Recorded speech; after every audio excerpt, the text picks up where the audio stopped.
비롯한 교육기관에서 인종 문제와 관련해 부정적 인물의 이름을 내리는 추세가 강해집니다. 워싱턴 앤 리 유니버시티 교수들은 로버트 리 장군의 이름을 빼기로 결정했습니다. 토마스 제퍼슨 대통령의 6대 손이 제퍼슨 기념관을 업데이한다는 기고문을 썼습니다. 노예 사이에 적어도 6명의 자녀를 두고도 숨질 때 노예를 판 제퍼슨보다는 노예였지만 도망쳐서 다른 노예들도 구한 아프리칸 아메리칸 여성의 기념관을 세울 시대라는 게 그의 주장입니다. 트럼프 대통령은 이번 선거에서도 인종 카드를 쓰고 있지만 이번엔 잘 통하지 않고 있습니다. 백인들이 자신들의 자녀를 생각하면서 변화하고 있고 린지 그레이엄을 포함한 공화당 상원 의원들도 대통령의 인종 카드에 대해 공개적으로 반대하기 시작합니다. 이민세 관국이 온라인 수업을 듣는 유학생은 귀국하거나 아니면 추방될 수 있다고 밝혔습니다. 하버드 등 미국 대학에는 한국인을 포함해 약 100만 명의 유학생이 재학하고 하버드 대학은 올가을 모든 과목을 온라인 강좌로 돌렸습니다. 월스트리트이 더 이상 트럼프 대통령의 재선 성공을 예상하지 않습니다. 바이든 시대를 이미 월스트리트는 대비하고 있습니다. 스몰 비즈니스 융자인 PPP 프로그램의 큰 돈은 트럼프 대통령 사위와 측근, 오바마 전 대통령 아래 일했던 사람, 연방과 주정부 차원의 정치인 측근들이 받아갔습니다. 팍스 뉴스가 지난해 감옥에서 숨진 채 발견된 제프리 앱스틴 여자친구 체포 사건을 보도하면서 쓴 사진에서 트럼프 대통령만 도려냈습니다. 제프리 앱스틴 커플과 트럼프 대통령 커플이 함께 찍은 사진인데 비난이 거세지자 팍스가 사과했습니다.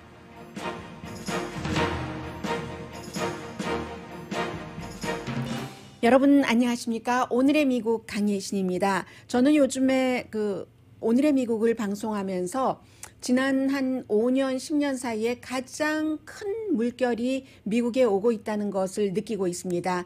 소수인종으로서는 너무나 반가운 뉴스이고 미국에서 인종차별을 없애자는 조지 플로이드 아프리칸 아메리칸의 사망 이후에 시위만 하는 것이 아니라 사람들의 어떤 특히 백인들의 각성 같은 것이 일어나서 그동안 이럴까 저럴까 했었던 것이 한꺼번에 전부 터지고 있습니다. 그래서 오늘 앞부분에는 두 가지 뒷부분에 맨 앞부분 뉴스의 두 번째에 토마스 제퍼슨 4세의 뉴욕타임즈에 쓴 기고문을 전해드리겠고 우선 앞에는 워싱턴 앤 리 유니버시티가 있습니다.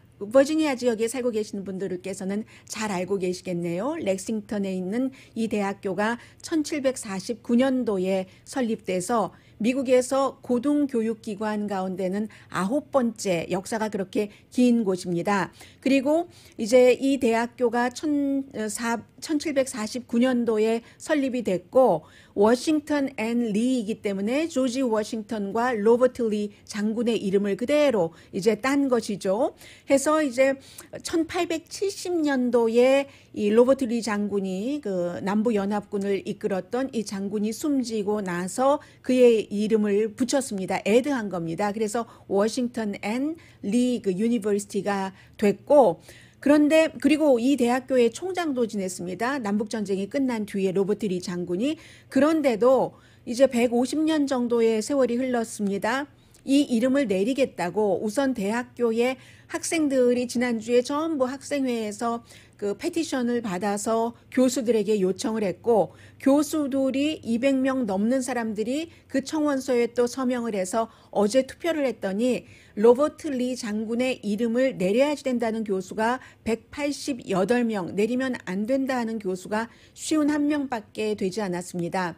그리고 워싱턴의 이름도 내려야 된다 하는 것도 투표에 붙여졌는데 그것은 통과되지 않았고 이 결과 자체는 이제 또 학교의 이사회의에서 최종적인 결론을 내리겠지만 중요한 것은 대학교가 총장까지 지냈는데 로버트 리 장군의 이름을 내리겠다고 학생 교수들이 전부 결정을 해렸다는 이게 이제 지금의 시대 정신이라는 얘기인데 워싱턴, 특히 이제 버지니아 이쪽 그 남북 전쟁이 있었고 마지막에 이제 어떠한 그 결단을 내려야지 되고 했었던 때 중요한 역할을 했었던 그쪽 지역에서는 꼭 대학교뿐만이 아니라 뭐 길 이름이라든가 아니면 고등학교, 중학교에도 로버트 리 장군의 이름이 있다던가 아니면 무슨 뭐 마스코트가 그 인디안들의 마스코트가 있다던가 남부 연합기를 상징한다던가 이런 것들이 없어져야지 된다는 것이 굉장히 지금 물론 역사는 역사인데라고 생각하시는 분들도 계시지만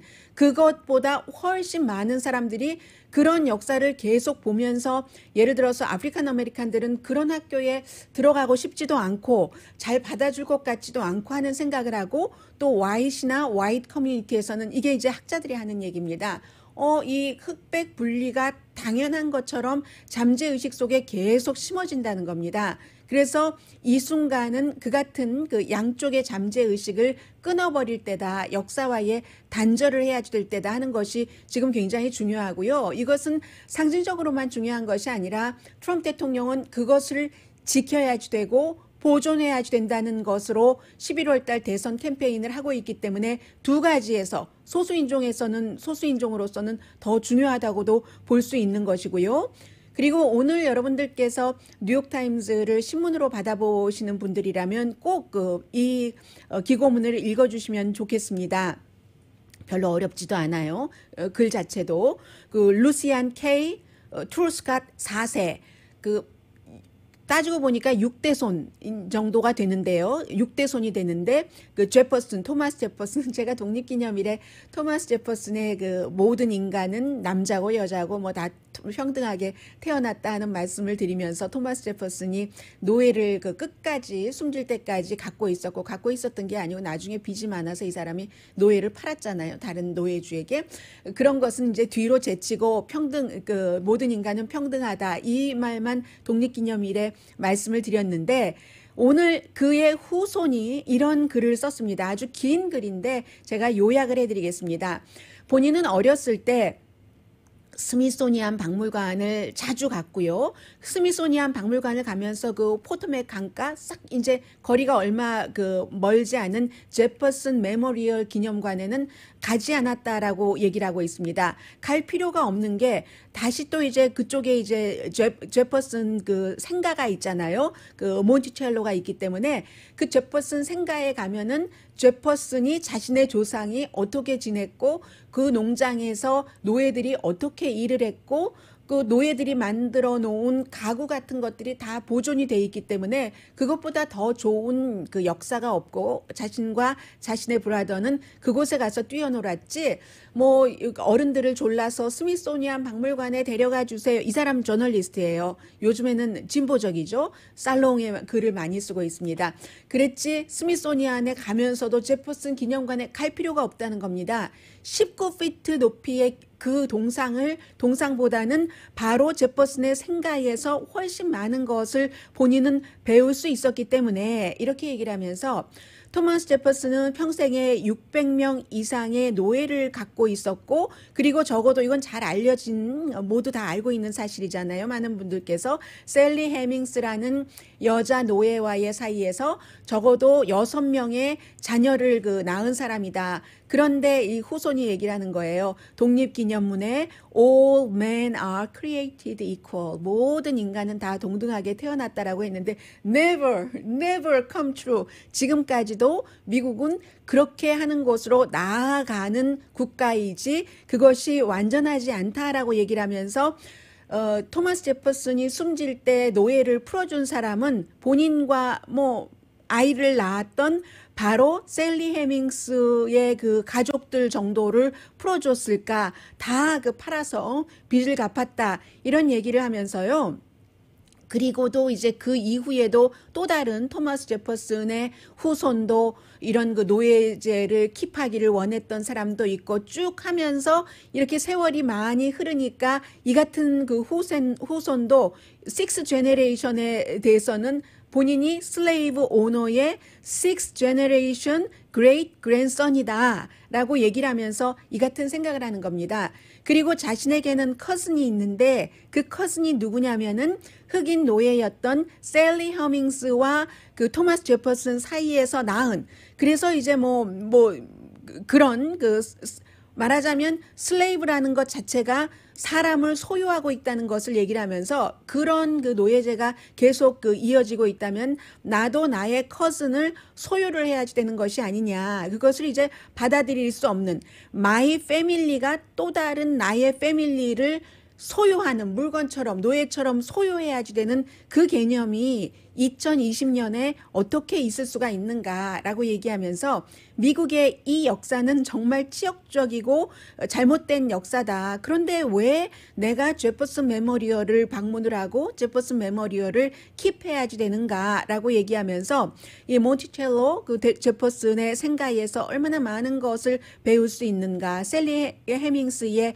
베드룸도 그곳에 있고 셀리의 브라더인 존 해밍스가 아주 정교하게 만든 가구들도 그대로 케빈들 그들이 살았던 것도 그대로 보여주고 있어서 어떻게 일을 하고 어떻게 정말 살았는지 노예들이 그 자체가 기념관이지 19피트짜리의 동상에서 무엇을 배우겠는가라고 얘기를 하면서 나의 선조인 토마스 제퍼슨은 지금 시대에서 보면은 윤리적으로 완전히 망가진 것이고 불완전한 남자고 6명이나 노예와 아이를 낳았으니까요. 정말 오점이 많은 이 나라의 파운더다라고 얘기를 하기도 하고요.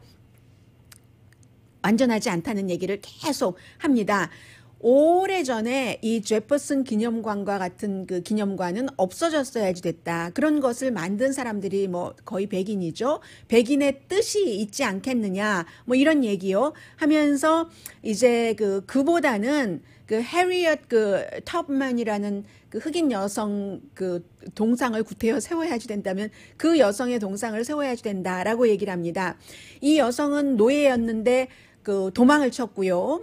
토마스 제퍼슨에게 도망친 것은 아니고요. 도망을 쳤고 도망을 쳐서 다시 도망 나온 곳으로 간 유일한 이유가 여전히 노예로 있는 자신들의 가족을 구하기 위해서.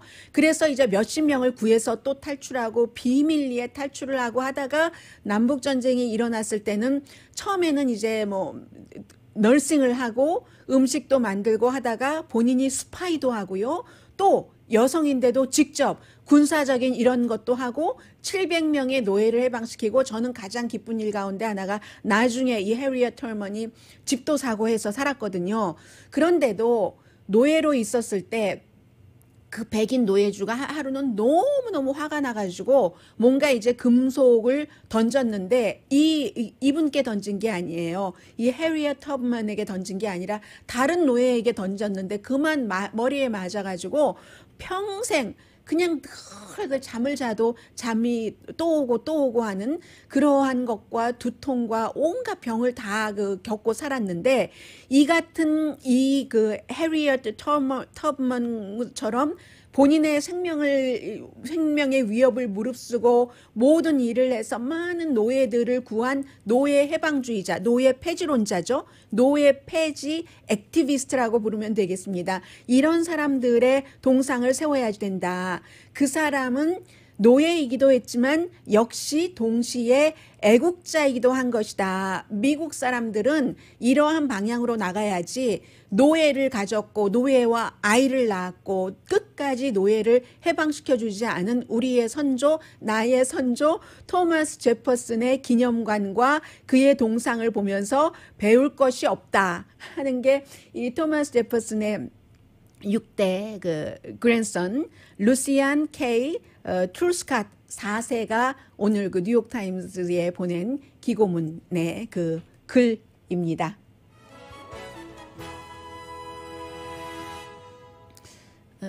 그리고 이런 글뿐만이 아니라 많은 변화가 있잖아요. 지난번 5월 24일이었습니다. 뉴욕의 센트럴파크에서 백인 여성이 에이미 쿠퍼라는 여성이 한 흑인 남자가 새를 관찰하고 있었는데 개의 목에 좀 끈 좀 묶어주세요 하니까 안 한다고 하고 나 911에 전화하겠어. 당신이 나를 위협한다고 하니까 이 남자가 전화해라. 해. 제발 좀 전화 좀 해줘. 제발 좀. 하고 나서 그때부터 그 장면을 비디오로 찍기 시작했고 이 여성이 911에 전화를 걸어서 흑인 남성이 나의 생명을 위협한다 하는 말을 아프리칸 아메리칸 맨이라는 말을 3번이나 했습니다. 그래서 결국은 이 여성이 뉴욕에 정말 사람들이 말하는 흔히 말하는 좋은 회사에서 처음에는 그냥 넘어가려고 하다가 너무 많은 사람들이 그 비디오를 그 소셜 미디어를 통해서 보고 나서 분노하니까 회사에서 해고됐고요. 이 변호인의 얘기를 들어보면은 아니 무슨 불과 얼마 되지 않는 짧은 시간 동안에 그런 것 때문에 나의 그 클라이언트가 이 회사에서도 해고되고 집도 잃고 이게 말이 되느냐라고 얘기를 하지만 어제 그 뉴욕의 그 검사가 기소를 했거든요. 그래서 11월 달에 재판이 청문회부터 인정신문이 10월 14일인데 만약에 유죄가 확정되면은 1년 징역형에 처해집니다. 비디오를 4천만 명이나 봤기 때문에 그리고 이 아프리칸 아메리칸 그 크리스찬 쿠퍼라는 분인데 이분도 사실 새를 관찰하는 사람인데 보통의 그 슬럼가의 아프리칸 아메리칸과는 사실은 좀 구분되는 면이 있습니다. 사회적인 부분에서 이 클래스라는 말을 쓰고 싶진 않지만 예를 들어서 그 뉴욕에 있는 새 그 관찰하는 협회요. 그 조류 관찰 협회의 이사거든요, 이분이. 그러니까 이제 여기까지 일이 올 수 있었던 것이기도 하고, 그런데 문제는 이 변호인은 그거 몇 분 일 가지고 이럴 수가 있어. 이 여성의 나의 클라이언트의 인생이 망가진다라고 얘기를 하면서 이 아프리칸 아메리칸을 비난을 하지만 크리스토프 쿠퍼라는 분은 아무것도 한 일이 없어요. 인볼브먼트를 전혀 하지 않았습니다. 제로예요. 제로 인볼브먼트예요. 다만 이 여성 자체가 경찰에 911에 신고를 했는데 신고를 했으니까 경찰은 조사를 해야지 되고 그 검찰이 기소한 것은 그 신고 자체가 거짓이다. 이 남성이 새를 관찰하던 남성이 흑인 남성이 백인 여성을 위협하지 않았다는 겁니다. 이게 50년 전, 100년 전, 150년 전의 미국과 2020년의 지금의 미국이 달라진 것을 반영을 하는 거죠. 그래서 이 같은 변화가 기본적으로는 있고요. 그런데 트럼프 대통령은 계속 이 인종에 관한 이 카드를 써서 본인의 백인 지지 기반을 단단하게 묶으려고 하는데 이게 지금은 통하지 않고 있거든요. 11월 달에 누가 대통령이 되느냐에 굉장히 중요하기 때문에 잠시 이제 그 부분에 대해서 좀 말씀을 드리겠고요. 그럼 통하지 않는다면 왜 통하지 않는가 몇 가지 이유도 있습니다. 소수 인종으로서는 반드시 알아야 될 것이라고 생각되기 때문에 잠시 뒤에 전해드리겠습니다.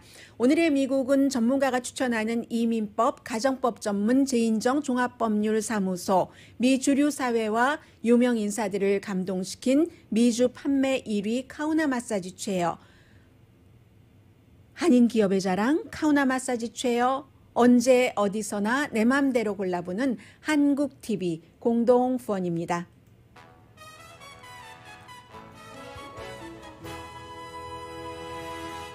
라디오 서울 방송 오늘의 미국 듣고 계십니다. 네, 좀 전에 말씀드렸었던 이제 그 인종에 관한 그 부분은 그 대학교에서 특히 그 아프리칸 아메리칸과 연관이 된 것이고 또 뭐 요즘은 그 인디안 아메리칸과 연관된 것도 굉장히 많은데 트럼프 대통령은 어제도 그제도 지난 한 2주일 동안에 거의 날마다 인종에 관해서 트윗을 했습니다. 그래서 이제 지금 지난 주말에 결정을 한 워싱턴 레드스킨스라든가 아니면 클리블랜드 인디언스가 마스코트라든가 팀 이름 자체를 바꾸겠다고 한 것을 비난을 하고 그리고 이제 나스카와 남부연합기를 안 한다고 하니까 그리고 또 이제 오랏줄 그것 때문에 나스카에서 유일한 그 흑인 탑 선수에 대해서도 사과하라 부바 월레스에 대해서 그러는데 부바 월레스도 좀 전에 말씀드렸었던 그 뉴욕의 그 여성을 기소한 그 케이스와 마찬가지로 그 아프리칸 아메리칸 남자가 아무것도 한 게 없고 경찰에 여성이 신고를 해서 조사를 한 것처럼 이 부바 월러스도 자신의 그 파킹 그라지에 오랏줄이 있는 것에 대해서 아무것도 한 게 없습니다. 크루가 알아서 신고를 했고 FBI가 조사한 결과 그게 아프리칸 아메리칸 그 선수인 이 부바 월러스를 겨냥한 것이 아니다라고 나왔는데도 대통령이 이제 부바 월러스에게 사과해야 된다고 하고 그 대통령이 몰랐을까요? 모를 확률이 거의 없을 것 같은데요. 그리고 그렇게 나스카도 남부연합기 같은 것을 사용하지 금지를 시켰기 때문에 시청률이 내려갔다라고 했는데 며칠 전에 경주요. 근데 며칠 전에 경주가 시청률이 113%가 올라갔습니다. 팍스 스포츠 보도를 보고 저도 정확하게 수치를 알았어요. 어제는 제가 수치를 정확하게 몰라서 말씀을 못 드렸습니다만은 대통령은 지금 이런 식으로 하고 있는 것이 마스코트는 굉장히 그 강함의 심볼이다라고 얘기를 하고 있고요. 이게 이제 전부 그 백인들을 결집시키기 위한 선거 유세인데 이게 통하지 않고 있습니다. 이참에 정정해야 되겠네요. 어제 제가 나치와 비교를 하면서 보스를 말씀드렸는데 그 보스와 스피커 보스는 다르다라고 청취자분께서 말씀을 해주셔서 보니까 정말 달라요. 저희 집에 보스 스피커도 없고 보스 옷도 제가 없어서 근데 보스가 이렇게 그 로고가 예쁜데도 혼돈을 했습니다. 그 말씀 드리고요. 옷 보스는 나치의 유니폼을 만든 보스는 BOSS고 스피커 보스는 BOS이고요. 그래서 아무튼 대통령은 인디안 아메리칸이나 아프리칸 아메리칸에 대해서 이 같은 그 계속 그 뭔가 그 현상을 유지를 해야 된다라고 얘기를 하고 심지어는 지금 국방부의 관리들은 국방부의 모든 육해공군 해병대 기지라던가 또 그 관련 여러 가지의 남부연합군 장군의 이름이 들어가 있다던가 하면 그것을 전부 내리는 안을 진지하게 검토 중이거든요. 의회에서도 결의안을 만들어서 통과시키려고 하니까 대통령이 거기에 대해서 나는 비토하겠다라고 얘기를 하니까 지금 그 공화당 내부에서도 그거는 그 안 된다고 대통령의 이 같은 그 비토한다는 것에 반대하는 사람들이 있는데 그 반대하는 사람들이 이름 모를 사람들이 아니에요. 척 그레즐리 같은 아이오와가 지역구인 그 상원 의원이 그렇게 얘기를 했고 뿐만이 아니라 린지 그레이엄 의원은 불과 얼마 전까지만 하더라도 사사건건 대통령과 같이 줄을 서면서 같이 골프도 자주 치고요. 대통령을 방어하고 보호하고 했는데 요 한 일주일 사이에는 한 3번 정도 인종이라든가 뭐 여러 가지 관련해서 대통령과 반대되는 얘기를 하고 있거든요. 이게 지금 린지 그레이엄이 사우스캐롤라이나주에서 그 상원 선거를 이번에 치러야지 되는데 뭐 쿡 리포트라든가 뭐 아니면 뭐 리얼 클리어 팔러틱스라든가 이런 전문적인 매체에서 아직까지는 린지 그레이엄이 이길 것이다라고 보고는 있는데 지금 4개월이나 남았기 때문에 단단한 게 아닙니다. 더군다나 민주당 도전자가 1, 4분기에는 린지 그레이엄보다 선거기금을 2배나 많이 모았거든요. 물론 아직까지 그 돈 갖고 있는 것은 린지 그레이엄이 많지만 이렇게 조금 수세력 몰리면서 대통령과 거리 두기를 하는 공화당들이 생기는 겁니다. 그러면 사실은 그 인종 카드라는 것은 공화당에게 현대 역사에 있어서 가장 잘 적용되는 뭐 공화당 민주당을 그 다 포함을 해서 정치 전략으로는 최고의 전략이 서든 전략이라고도 부르고 있는데요. 그 백인들을 분노하게 하고 좀 뭔가 아무튼 좀 이건 뭐지 하고 경각심을 불러일으키는 그런 것들이 굉장히 잘 통했습니다. 뭐 인종 이슈라고 통틀어서 얘기를 하고 있습니다만 서든 그 전략이라고 저는 부르겠습니다. 현대사에서는 리처드 닉슨 때부터 시작을 했고 그런 것들이 이제 또 대표적으로 로우 앤 오더 법과 질서와 이렇게 연결이 돼서 흑인과 뭐 백인과의 사이에 여러 가지 법 집행할 때 등등 하고 로널드 레이건도 그 마찬가지였어요. 로널드 레이건도 그 당시에 미시시피에서 그 KKK단 무슨 살해 사건이 있었을 때 주가 알아서 할 일이다. 뭐 이런 식의 얘기를 했었고 아버지 부시 대통령도 마찬가지로 유명한 그 광고를 88년도죠. 88년도에 그 마이클 두카키스와 선거를 할 때 그 유명한 그 광고가 있었는데 지금도 그 광고를 보면은 뭔가 연상되는 부분이 있긴 합니다. 아프리칸 아메리칸이 그 백인 여성을 살해하고 그 여성과 같이 있던 남자도 이제 상해를 입혔어요. 근데 그 남성이 매사추세츠 주법으로 감옥에 있다가 잠깐 외출을 한 그런 그 법에 의해서 나와서 범죄를 저지른 것을 캠페인에서 굉장히 많이 활용했는데, 왜냐하면 마이클 듀카키스가 그 매사추세츠의 주지사였었을 때 그 출소를 할 수 있는 법을 만들었기 때문에 해서 이 공화당이 이민 문제라든가 인종 문제에 대해서 굉장히 그 카드를 많이 썼죠. 선거 때마다. 트럼프 대통령도 마찬가지로 멕시코에서 무슨 강간범이 온다, 범죄자들이 온다, 갱이 온다 하고 얘기하는 게 다 백인들을 생각을 하는 그 같은 그 전략이거든요. 그래서 그렇지만 그때는 통했는데 왜 지금은 통하지 않느냐. 간단하게 예로 들면 로널드 레이건 전 대통령 같은 경우도 그런 카드도 쓰기는 했지만, 그렇지만 희망을 주고 뭔가 좀 그 감정을 터치하고 그런 것이 있었잖아요. 그런데 지금은 별로 그런 것이 없는 것 같고, 그리고 트럼프 대통령이 이민에 대해서 강하게 하고 인종 카드를 들고 나오고 하는 것은 스티브 배넌, 지금은 뭐 백악관에서 뭐 쫓겨났지만 그의 사임했지만 쫓겨난 것이나 마찬가지인 그 스티브 배넌의 전략입니다. 이 사람은 그런 전략을 가지고 가는 사람이거든요. 백인 우월주의 전략을. 그런데 이제 처음에 지난번 선거에서는 2016년도에는 통했는데 지금은 통하지 않습니다. 통하지 않는 이유가 여러 가지인데 그 중에 한 가지는 미국이 인종적으로 너무 많이 변하고 있는 거예요. 인종이 굉장히 다양해지고요. 해가 가면 갈수록 다양해집니다. 그래서 2016년도에 트럼프 대통령이 선출됐었을 때와 2018년도 2년 뒤에 중간 선거를 치렀을 때의 반응은 굉장히 달랐던 것이고, 2018년과 2019년에는 또 달라졌고, 그리고 미국에서 35살 미만은 언제나 그랬지만 요즘은 더 리버럴하게 변하고 있거든요.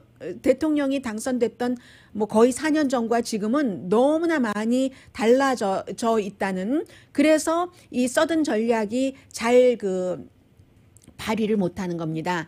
역사적으로는 이 백인들은 뭔가 시스템적으로 내가 불편함을 당한다는 것은 전혀 생각하지 않았죠. 그런데 지금은 트럼프 대통령 들어와서 4년이 지나면서 미국이 너무나 분열된 것은 사실이잖아요. 오늘의 미국을 듣고 계신 분들 가운데서도 상당수의 분들은 그 트럼프 대통령에 대해서 제가 지금 사실을 말씀을 드리는데 그 사실이 트럼프 대통령에게 좋지 않다고 생각이 들면은 CNN 방송 보도야 이렇게 말씀을 하시거든요. 제가 한 4번쯤은 말씀드리는 것 같네요. 저는 의도적으로 CNN을 그대로 인용을 해서 보도를 하지 않습니다. 그리고 제가 아침에 방송을 준비를 할 때는 너무 급박하게 준비를 하고 있기 때문에 CNN도 틀어놓고 팍스도 틀어놓지만 둘 중에 하나를 선택해서 봐야지 될 때 저는 팍스 앤 프렌즈를 봅니다. 왜냐하면 대통령이 보는 방송이기 때문에, 그리고 CNN에서 무슨 말을 하는지를 훤히 알기 때문에 구태여 인용을 해야지 되면은 CNN보다는 조금 더 딥한, CNN은 방송이니까요. 24시간 케이블 채널이니까 조금 더 딥한 심층 취재를 하는 그런 매체를 많이 인용을 합니다.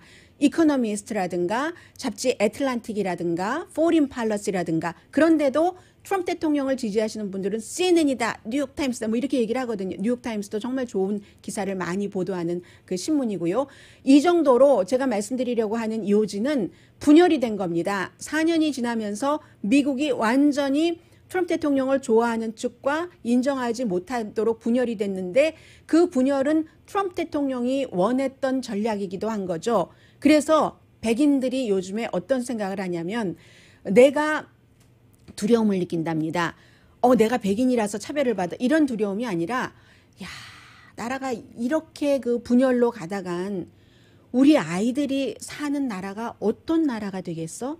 정말 형편없는 나라가 되겠구나 하면서 요즘에 그 조지 플로이드의 그 비디오를 보면서, 야, 아무리 그래도 그렇지 저 사람이 전과가 많고 하기는 한다고 하지만 그렇다고 9분 동안을 저렇게 무릎으로 목을 졸라서 숨지게 해? 하면서 그리고 대부분의 백인들은요. 트럼프 대통령을 강하게 지지하는 백인 이외에 대부분의 백인들은 여러분들께서 주변에서 많이 보실 거예요. 좀 온건한 백인들이 많습니다. 이민에 대해서 특정 이슈에 대해서도 그러니까 드리머에 대해서도 많이 드리머에게 뭔가 기회를 줘야지 된다고 생각하는 백인들이 많은 겁니다. 그처럼 백인들이 자신들의 아이들을 위해서 이렇게 나라가 쪼개져서는 정말 안 되겠다라고 생각하는 사람들이 많기 때문에 그리고 트럼프 대통령이 이건 나가도 너무 나갔네 라고 생각하는 사람들도 너무 많고 또 하나는 코로나 바이러스를 핸들하는 그런 그 트럼프 대통령의 지도력에 만족을 하지 않는 사람들이 많기 때문에 이런 모든 것들이 합쳐져서 코로나 바이러스 그 인종차별을 하지 말자 하는 시위에 백인들이 동조를 하고 있다 하는 내용입니다. 제가 지금 말씀드린 이 몇 가지 이유는 뉴욕타임스 보도거든요.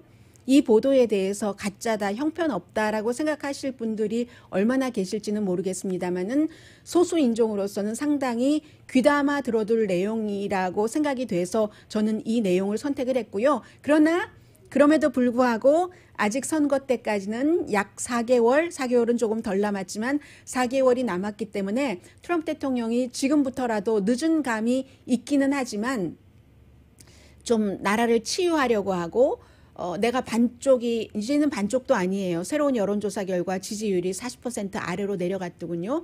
하니까 모든 사람을 위한 대통령이 되려고 노력을 하겠다는 것을 보여준다던가 아니면 지금에서 한 가지 이슈만 대통령이 선택을 해야지 된다면 코로나 바이러스라고 믿어집니다. 코로나 바이러스를 더 진지하게 생각을 하고 대처를 한다던가 하면은 충분히 만회할 가능성은 있는데 잠시 뒤에는 이 트럼프 대통령 캠프 측에는 불행하게도 월스트리트에서는 현재 이미 트럼프 대통령이 아니라고 배팅을 하면서 바이든 시대를 준비하고 있다 하는 뉴스를 잠시 뒤에 전해드리겠습니다. 그리고 또 다른 이슈 가운데 하나가 인종 문제와 더불어서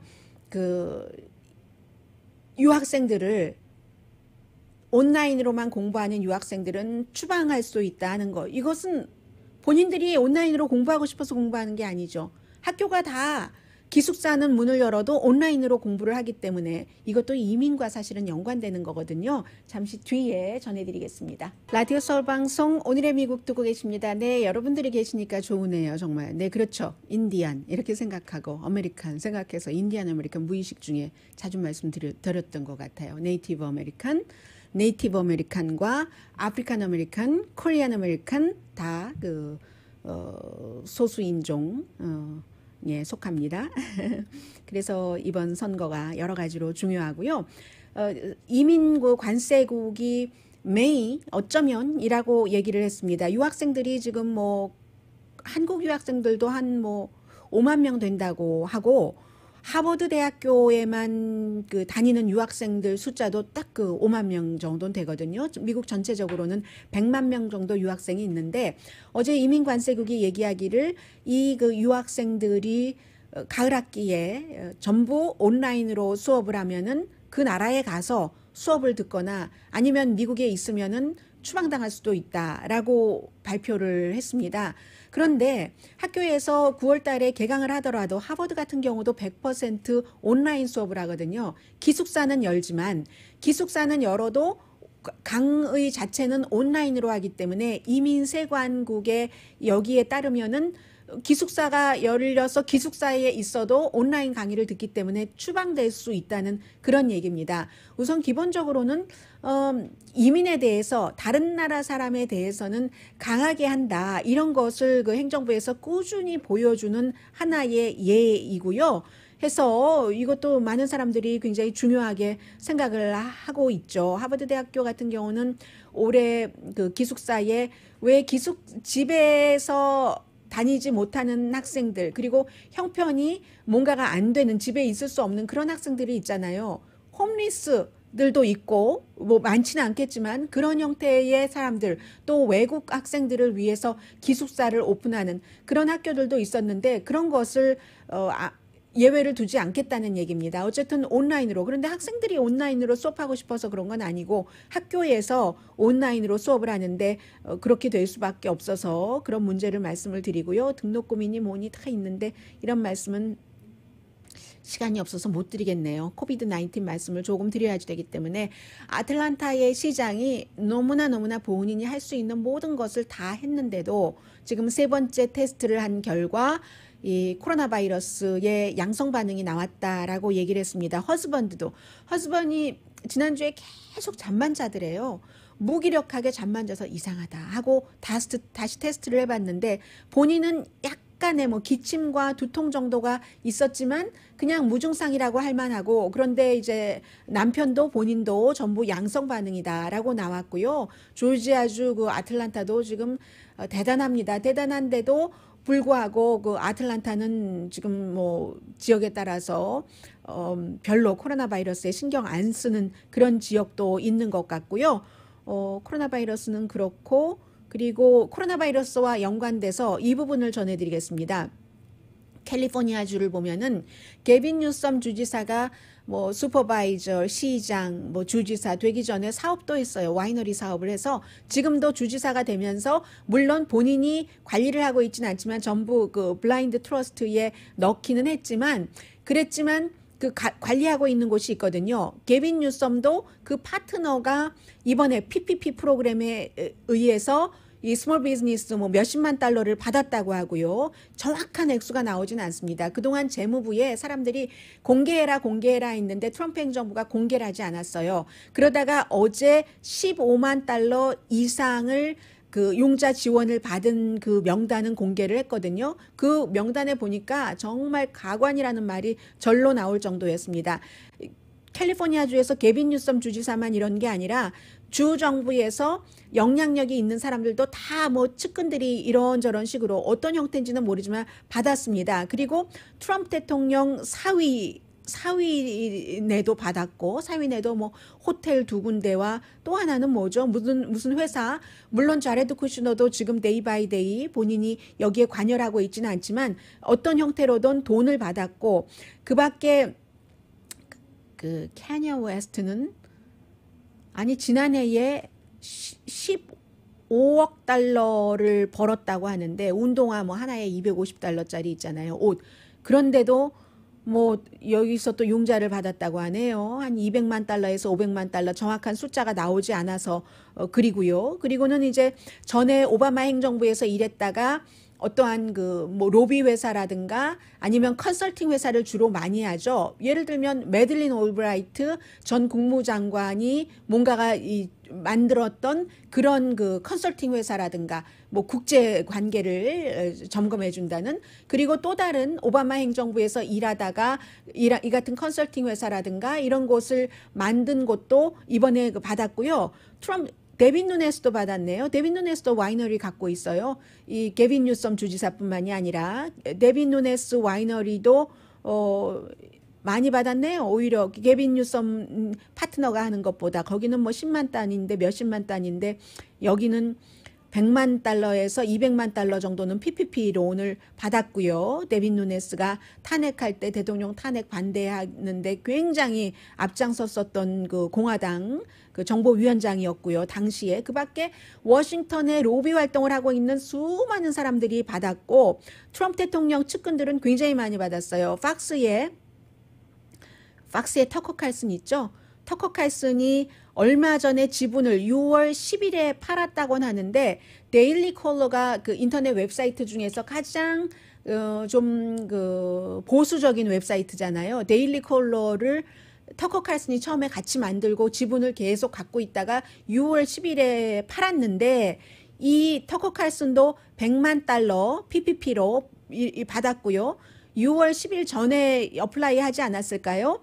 정확한 날짜는 뭐 확인을 해봐야지 알겠습니다만은, 그리고 대통령이 요즘에 굉장히 좋아하는 대통령의 친구가 운영하고 있는, 그러나 일반 사람들은 아무도 보지 않는 뉴스맥스, 일반 사람들은 아무도 보지 않아도 백악관의 기자실에 브리핑 자리를 만들어준 뉴스맥스, 굉장히 그 컨서버티브한 그 TV 네트워크이죠. 여기는 터커 칼슨에 관련된 데일리 콜러보다 훨씬 많이 받았네요. 200만 달러에서 500만 달러 정도 받았고, 이런 형태로 스몰 비즈니스 그 용자가 정말로 스몰 비즈니스, 맘앤팝 이런 사람들을 도와줬으면 좋은데, 이렇게 큰 돈을 케냐 웨스트 같은 부자가 받아가고, 지금 현재의 트럼프 대통령의 측근들, 전 오바마 행정부의 사람들, 이런 사람들이 받아갔으니까는요, 이게 도대체 사람들이 말이 되느냐, 이것도 공개하지 않으려다가 억지로 그 공개를 한 것이고요. 그래서 스토리가 그 안에는 많고 많습니다. 그러나 제가 라디오 방송이기 때문에 이 정도만 말씀을 드리고요. 월스트리트에서는 왜 그 내용이 없죠? 제가 이 메모를 해오지 않은 것 같은데, 지금 월스트리트에서는 트럼프 대통령의 재선을 거의 믿지 않는다는 얘기입니다. 해서 예를 들어서 뭐 CNBC에서 조사를 한다던가, 아니면 다른 매체에서 월스트리트의 전문가를 그 대상으로 쭉 그 조사를 해보면 이미 조 바이든 쪽으로 기울어서, 제가 그 내용을 잠시 뒤에 수치를 찾아보고 말씀을 좀 드리는 게 낫겠습니다. 잠시 뒤에 광고 들으시고 나서 전해드리겠습니다.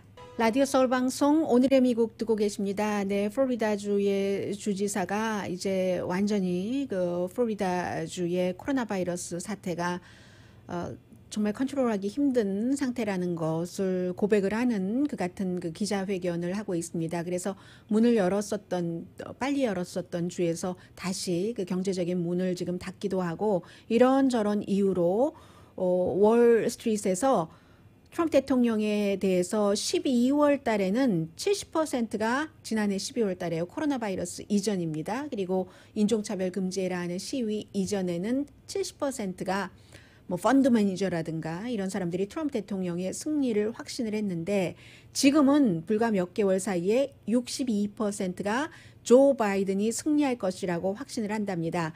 그래서 뭐 여러 군데 시리그룹에서 140명의 펀드 매니저를 에게 조사를 해서 발표한 그런 내용이 그렇고요. 그리고 뿐만이 아니라 지금 시리그룹뿐만이 아니라 다른 그 비슷한 그룹에서도 쭉 조사를 해보면 영국의 이코노미스트가 먼저 가고 미국 매체가 그 뒤를 따라가는 것 같습니다. 지금 뭐 꼭 이코노미스트를 따라한다는 게 아니라 그 시차 자체가. 그래서 대통령뿐만이 아니라 상원과 하원은 지금 장악하고 있으니까는요.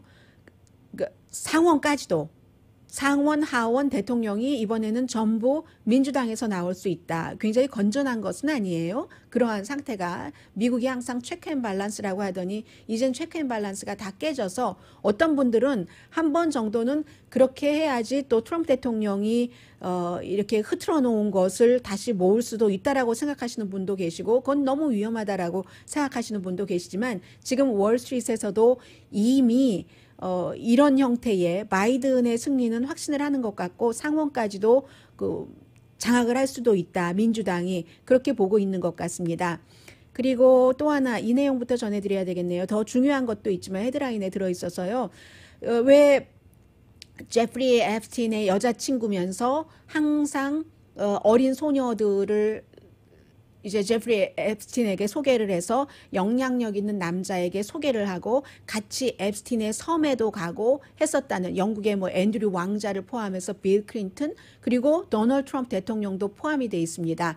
더군다나 제프리 앱스틴이 정말 돈이 많은 사람들의 여러 가지 자문을, 빅토리아 시크릿이라든가 아니면 투자라든가 이런 것을 했었기 때문에 안 걸린 사람이 없어요. 거기에 예전에 마이클 잭슨도 제프리 앱스틴과 연관이 있었고, 투자, 돈 관련해서 오프라 윈프리도 마찬가지고요. 민주공화 속하지 않은 사람이 없습니다. 트럼프 대통령은 깊죠. 왜냐하면 하나의 집을 놓고 제프리 앱스틴과 트럼프 대통령이 팔고 사고 하는 과정에서 나중에 틀어지기도 했고, 트럼프 대통령이 첫 번째인가 두 번째인가 이혼하고 나서 그 싱글이었을 때 집에 이 제프리 앱스틴을 초대를 해서 제프리 앱스틴이 저쪽 들어오는데 웃고 깔깔거리고 하는 그런 사진들, 그리고 제프리 앱스틴의 이 여자친구와 지난주에 체포됐죠.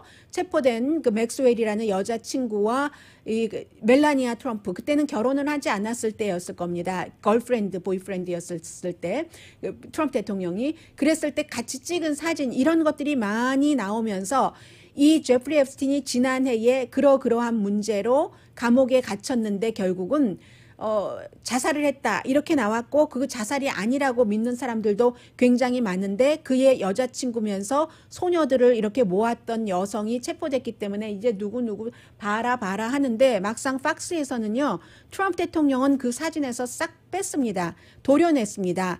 그래서 사람들이 가만히 있지 않았어요. 그랬더니 팍스가 사과하면서, 뭐 정확하게 사과라고 말하긴 그렇지만 우리가 실수로 그 사진에서 트럼프 대통령을 빼냈다, 도려낸 것이거든요. 멜라니아 트럼프는 있었어요. 또 그 사진에. 그게 더 좀 이상해 보이기도 했는데 그런 일이 아무튼 있었습니다. 그래서 제프리 앱스틴 여자친구가 체포된 것은 공화, 민주, 트럼프 대통령, 빌 클린턴 전 대통령 모두에게 위험한 스토리다 전합니다. 오늘의 미국은 전문가가 추천하는 이민법, 가정법 전문 제인정 종합법률사무소, 유명 인사들과 미국 주류사회, 그리고 유명 인사들을 감동시킨 미주 판매 1위 카후나 마사지 체어, 한인 기업의 자랑 카후나 마사지 체어, 언제 어디서나 내 맘대로 골라보는 한국TV 공동폰이었습니다. 10시에 좋은 아침, 좋은 하루 방송됩니다. 정말 스토리들이 너무 많아서 트럼프 대통령 조카의 책은 예정했던 것보다 2주일 빨리 나온다고 하는데, 그 책을 벌써 트럼프 대통령이 입수했다고 하네요. 무시무시한 책이라고 하는데, 강희신이었습니다.